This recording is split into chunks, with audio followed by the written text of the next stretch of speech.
Hello, Facebook family. I have decided to do this video. It has been weighing very heavily on my heart and on my mind as well. And it was something that I wanted to say early on, but there were so many emotions and so much pressure for me to go with the popular opinion about who George Floyd was. And sometimes it can be difficult when there are just so many external pressures to say what you believe. And this was an instance where I felt like my silence would have been better in the beginning. But the more that I think about it, I realize that we are being sold a lot of lies, and at the detriment to the Black community, at the detriment to the white community, and at the detriment to America as a whole. So I want to come out and say that I do not support George Floyd and the media depiction of him as a martyr for Black America. I'm going to explain why, and I hope that some of you guys will understand where I'm coming from. I have spent a considerable amount of time reading a lot of Black authors that I think are some of the most brilliant Black Americans breathing. Walter Williams, Shelby Steele, Thomas Sowell. And I recently came across something that was an idea that was planted into my head by Shelby Steele, and it has been something that I cannot forget. It is something that will stick with me for the rest of my life. And it is something that I hope for the Black Americans that are watching will stick with you for the rest of your life. Shelby Steele said that the Black community is unique from other communities. Our culture is unique from other communities because we are the only community that caters to the bottom denominator of our society. Now, let me explain what that means. It means to say that not every Black American is a criminal, not every Black American is committing crimes, but we are unique in that we are the only people that fight and scream and demand support and justice for the people in our community that are up to no good. You would be hard pressed to find, a Jewish person who has spent 5 stints in prison, who commits a crime and dies while committing a crime, and that the Jewish people champion and demand justice for. You will be hard pressed to find this in white America. You'll be hard pressed to find this even in Latino America. If there is a person that is spent multiple times in prison, you are not going to see a bunch of Latinos coming out demanding justice for this person, even if, and I want to be very clear, what I'm saying is not any defense for Derek Chauvin. I hope Derek Chauvin gets the justice that he deserves to be, implemented upon him, and that the family of George Floyd deserves justice for the way that he died. But I also am not going to accept the narrative that this is the best the Black community has to offer. For whatever reason, it has become fashionable over the last 5 or 6 years for us to turn criminals into heroes overnight. And it is something that I find to be despicable, and it is something that I refuse to stand by any longer, and I am not going to play a part in it, no matter how much pressure comes from Black liberals and Black conservatives as some token of people wanting you to believe that this is the only way you can be Black, is you have to say this was wrong and that this person was amazing. I won't do that. George Floyd was not an amazing person. And as soon as this video hit the internet, I did just basic searches. Everyone jumped on it and was looking at the police officer, and everyone agrees that the police officer was wrong, and the police officer has been arrested. So that is not the reason I'm not discussing that, is because that is not something that has been misconstrued in the media. He has been turned into the devil that he is, and there is no reason for us to harp on that any longer, because white Americans are not uplifting Derek Chauvin as a victim or pretending that he's an amazing human being. But George Floyd is being uplifted as an amazing human being. For those of you who have not yet seen the clips and did not pursue or wait for more clips to come out, first and foremost, George Floyd at the time of his arrest was high on fentanyl, and he was high on methamphetamine. This came back in both of his autopsy reports. If you pursue the 911 transcript, you can see the person describing somebody who is out of their mind high, and which is what made the person fearful, because he tried to use a bill that I guess was a fake bill to purchase something, and then he was outside acting weird, and they, in their police call, said that this person was obviously distorted and on drugs. When he is put into handcuffs and is put against the wall, a baggie of what looks to be like cocaine or it's white. It's a white baggie that he drops onto the floor that you can see in an image. If you look up the clip, the media is refusing to circulate it. You can find it on Twitter if you if you use DuckDuckGo and look up George Floyd baggie, you can watch the clip yourself with your own eyes. He had drugs on him at the time of his arrest. Now, barring all of that, nobody thinks that he should have died during this arrest, but what I find despicable to be is that everyone is pretending that this man lived a heroic lifestyle when he didn't, and I want to talk about what his lifestyle was leading up to this moment and why I refuse to accept the narrative that this person is a martyr or should be lifted up in the Black community and that we should be buying t-shirts with his name on it, okay? So here we have, first and foremost, let's start from the bottom of his record. And by the way, I am not saying that if you have a record, you don't deserve a second chance. I think people get arrested, and some people can serve time in prison, and I believe in second chances, but I do draw the line when it comes to second, third, fourth, fifth, sixth, seventh, eighth, and ninth chances. 1998, he spent 10 months in prison for theft with a firearm. That was the first prison stint that I could find on him. In 2002, he spent 8 months in prison for a cocaine offense. In 2004, just 2 years later, he spent another 10 months in prison for a cocaine offense. In 2005, he spent another 10 months in prison for having less than 1 gram of cocaine on him again. In 2007, and this was the biggest instant that I had that made me realize this was a horrible human being that I am not going to pretend was a good person. In 2005, a woman who was pregnant received a knock at the door, and she went to the door, and the person pretended to be someone that worked for the water department. So she opened her door and quickly realized that the person at her door did not work for the water department and attempted to slam it. At the moment that she was attempting to slam it, a Ford pulled up and another 5 men jumped out of the car, and one of which was George Floyd, came up to the door and they forced their way inside to her home, inside of her home. Mind you, this woman is pregnant. At that point, George Floyd took out a gun and pressed it to her stomach. She was screaming, begging for her life, and he put her inside of her living room and instructed one of his criminal friends that was with him to watch her and to make sure she didn't leave the living room. So he was playing guard while they ransacked her home looking for drugs and money. They did not find drugs. They ended up taking, I believe, her wallet and her cell phone. Fortunately for her, her neighbor observed what was going on and caught the license plate of the people as they pulled off and called 911. And when 911 was able to, they were able to track down the car of which George Floyd was the driver, and they arrested him. And 2 years later, he was sentenced to 5 years in prison for that instance. Now, you can say the media is portraying it like he was just getting his life together after, being released in 2014 following that incident. He was just getting his life together and moved and was going to start afresh. I'd like to believe all of those things, and there's a gap, and he never got in trouble for 5 years until this incident when the police were called on him again. But you are defying common sense to believe that this person suddenly became an exemplary character but happened to be high on fentanyl and methamphetamine and trying to use a fake bill to purchase something. And so in my opinion, George Floyd was a criminal. He was a criminal.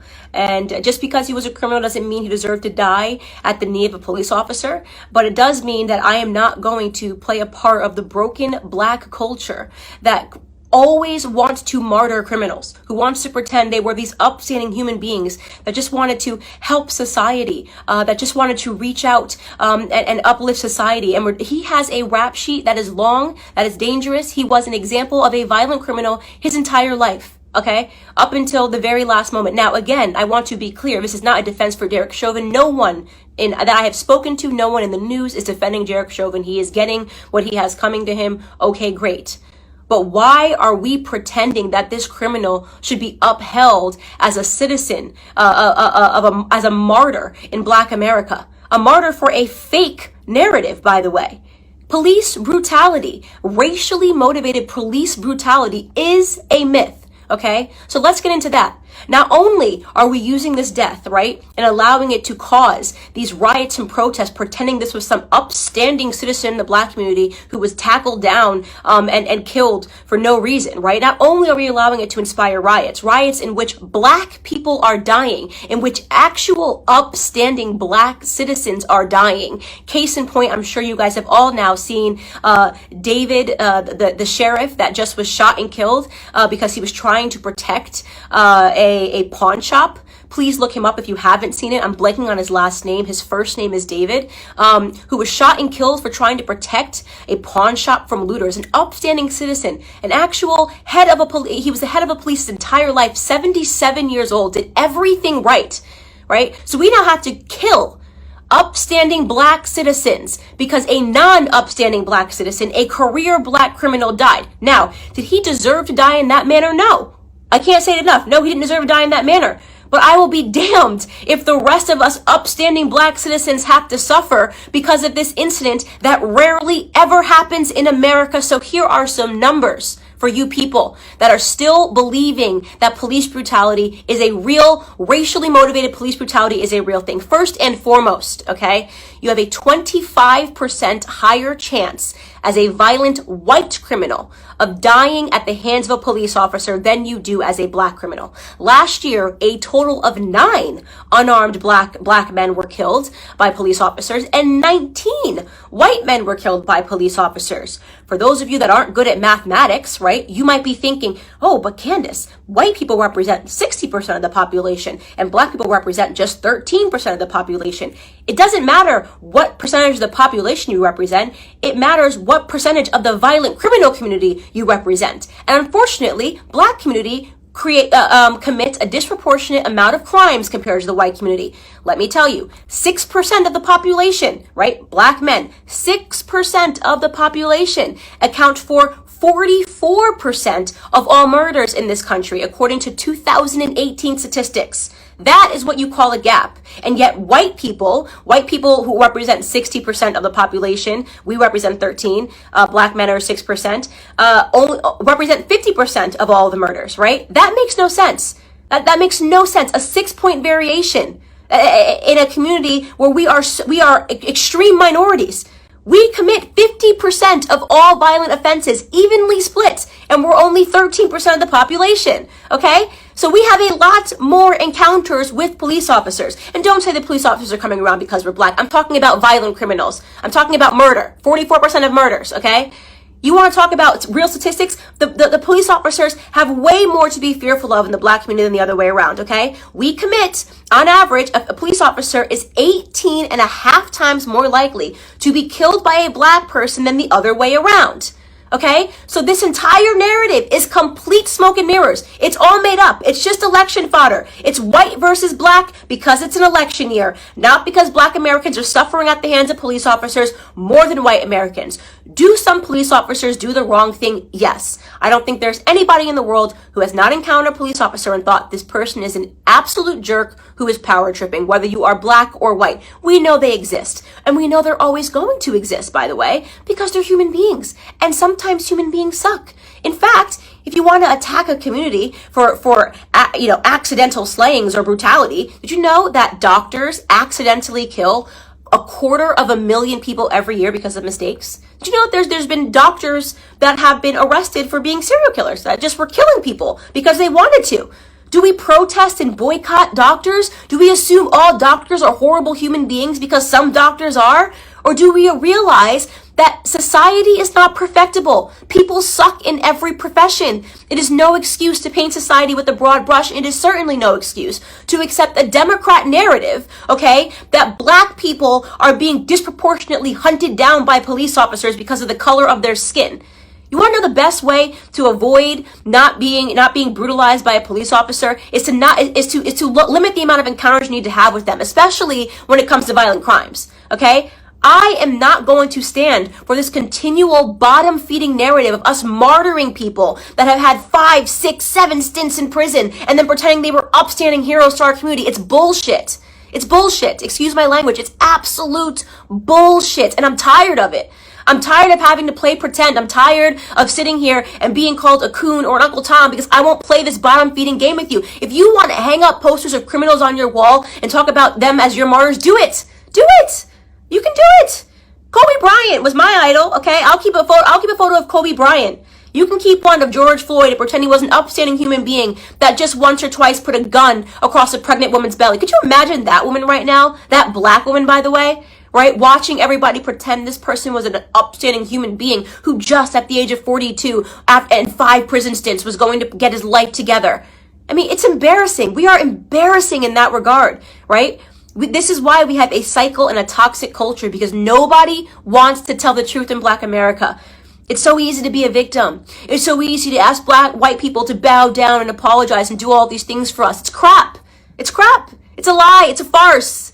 Our biggest problem is us, okay? It's why we don't talk about it when black on black crime happens. It's why we don't talk about it when 40 black people are killed in one weekend during Memorial Weekend in Chicago. We don't want to talk about any of that stuff. We don't want to talk about Baltimore. We don't want to talk about New Jersey. We don't want to talk about any of these places where black people are being slaughtered by other blacks, because that would mean that we had to be personally accountable, right? That would mean personal responsibility. We don't do personal responsibility in our community. We don't do it. We blame white people, right? We only point a camera to white people when they do something, even though we do it at a way higher rate to ourselves, right? We celebrate our drug dealers. We're the only community, right, that would ever create hashtags to free people from prison because they committed crimes, like free Meek Mill, free this rapper, free this rapper. How hard is it to not spend multiple times in prison? How difficult is that? Is that too hard for us?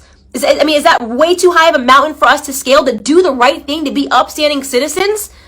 That is the call to action that I have for Black America with Blexit. Like, why do we keep fulfilling this narrative? What do you think the perception of us, by the way, is on the outside? You ever look at the comments? You ever go into like an anonymous blog and see what people say? Oh, just black people being black people. I see those racist comments. Oh, just black people got to riot. Black people got to be black people. You know how they are.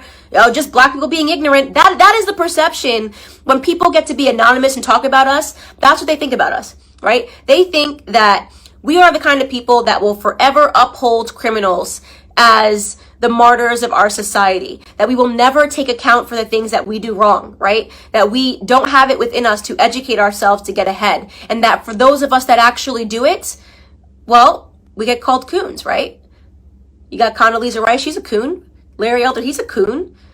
Dr. Ben Carson, brain surgeon, first ever to perform the surgery of splitting twins that are connected by the head. He's a coon, right? What a loser he is. What a stupid guy he is. Kanye West says he's not going to be told to do it because of the color of his skin. He's a coon. He's lost. He's in the sunken place. The sunken place. That's where we all are, right? Because we demand more and we will get more out of this society, because we're going to get ahead, right? That's what's going to happen. We're going to get ahead. Black conservatives get ahead because we don't subscribe to this narrative. Because you're not going to catch me outside trying to grab a TV pretending that it's because a martyr named George Floyd got killed. Okay? I'm a big believer that no matter what color you are, you do stupid things, you win stupid prizes. Okay? We have to do better. We have to teach our kids better, or we're not going to get ahead, right? Anyways, this is just a rant because I have been feeling super annoyed at these depictions in society. I have no apologies here to make. George Floyd is not my martyr. He can be yours. That's all I have to say to Black America.